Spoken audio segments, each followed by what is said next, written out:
Hello friends, हमारे YouTube channel के सभी दर्शकों को मेरा यानी डॉक्टर रघुवीर सिंह मौर्य का नमस्कार। दोस्तों, मैं आपके लिए लेकर आया हूँ राजस्थान कर्मचारी चयन बोर्ड से जुड़ी हुई दो अपडेट।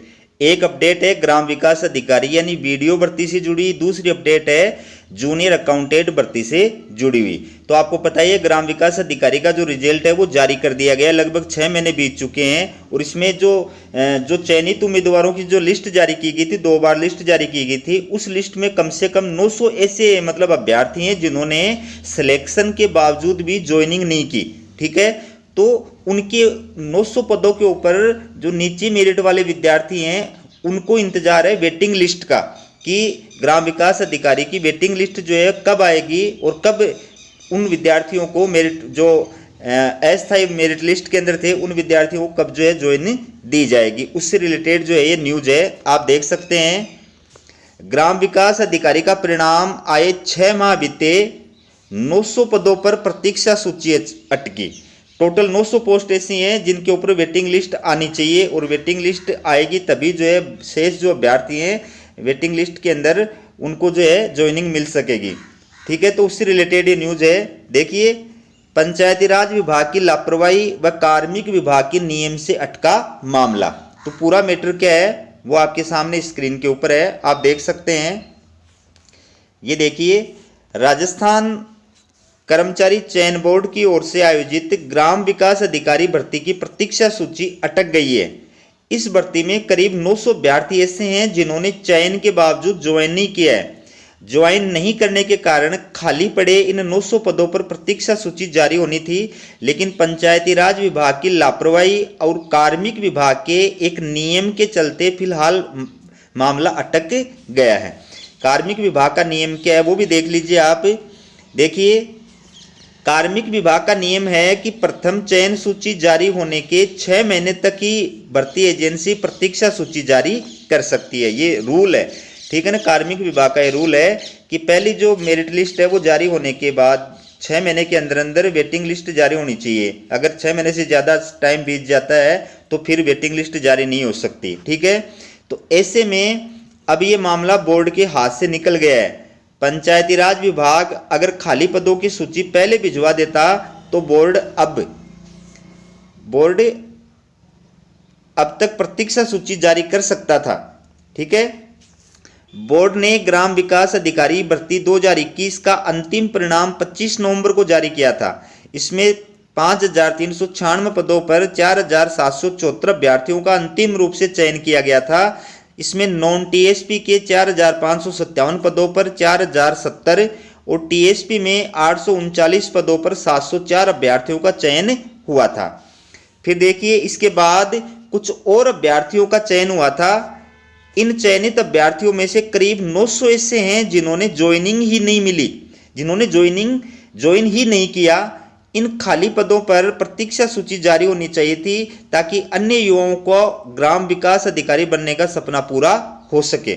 लेकिन 25 मई को अंतिम परिणाम जारी हुए, 6 महीने बीत हो गए हैं। ऐसे में अब बोर्ड प्रतीक्षा सूची जारी नहीं कर सकता। तो 900 ऐसे कैंडिडेट्स हैं जिनकी अगर वेटिंग लिस्ट जारी होती तो उनको सरकारी सर्विस मिल सकती थी, ज्वाइनिंग मिल सकती थी। ये देखिए, कार्मिक विभाग का जो नियम है वो क्या है, यह है कार्मिक विभाग का नियम। कार्मिक विभाग की ओर से 27 दिसंबर 2021 को जारी परिपत्र के अनुसार भर्ती संस्था द्वारा चयन की मुख्य सूची प्रेषित करने की तिथि से 6 माह की अवधि के अंदर ही आरक्षित सूची राज्य सरकार को प्रेषित की जा सकती है। मुख्य सूची प्रेषित करने की तिथि के 6 माह की अवधि बीत जाने के बाद आरक्षित सूची की अनुशंसा नहीं की जा सकती। तो ये मामला अटक गया है। मतलब 900 अभ्यर्थी जो थे अगर वो वीडियो बन सकते थे, लेकिन लापरवाही की वजह से जो है ये मामला अटक गया है। अब देखिए, खाली पदों को लेकर के बेरोजगार कर रहे हैं आंदोलन। देखिए, ग्राम विकास अधिकारी भर्ती में प्रतीक्षा सूची जारी करने की मांग को लेकर बेरोजगार आंदोलन कर रहे हैं। उनका कहना है कि इसमें खाली पड़े 900 पदों पर प्रतीक्षा सूची जल्द जारी की जाए। इस मांग को लेकर बेरोजगारों ने पंचायती राज विभाग और कर्मचारी चयन बोर्ड को ज्ञापन भी सौंपा है। इसके बाद देखिए, ये जो आपके सामने राधे मीणा अध्यक्ष राजस्थान युवा बेरोजगार महासंघ के अध्यक्ष हैं, इनका क्या कहना है। अधिकारियों ने खाली पड़े पदों की सूची अब तक नहीं भेजी है। विभाग को चाहिए कि ज्वाइन नहीं करने वालों के पदों की सूची जल्दी से बोर्ड को भेजिए ताकि नियुक्ति को लेकर आगे की प्रक्रिया प्रारंभ हो सके।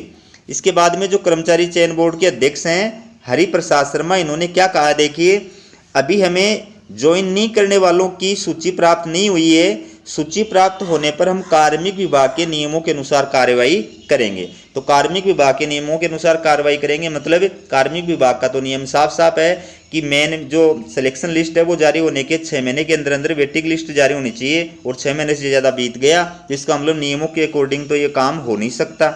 अब सरकार चाहे तो ही हो सकता है। दूसरी जो न्यूज़ है कर्मचारी चयन बोर्ड से जुड़ी वो आपके सामने है। कनिष्ठ लेखाकार भर्ती, मंत्रालय कर्मचारियों के लिए सीट रहेगी रिजर्व। ठीक है, कनिष्ठ लेखाकार भर्ती में मंत्रालय जो कर्मचारी है उनके लिए सीट रिजर्वेशन कर दी गई है। देखिए पूरी न्यूज़ क्या है। राजस्थान कर्मचारी चयन बोर्ड की ओर से होने वाली कनिष्ठ लेखाकार भर्ती में मंत्रालय कर्मचारियों के लिए सीट रिजर्व रहेगी। कार्मिक विभाग के प्रावधानों के अनुसार ये सीटें रिजर्व रहेंगी। इस मामले पर मंत्रालय कर्मचारी राजस्थान कर्मचारी चयन बोर्ड से मुख्य परीक्षा के लिए अभ्यर्थियों के चयन की स्थिति स्पष्ट करने की मांग कर रहे थे।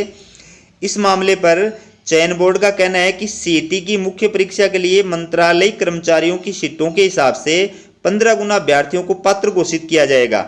इनकी सूची अलग से जारी की जाएगी।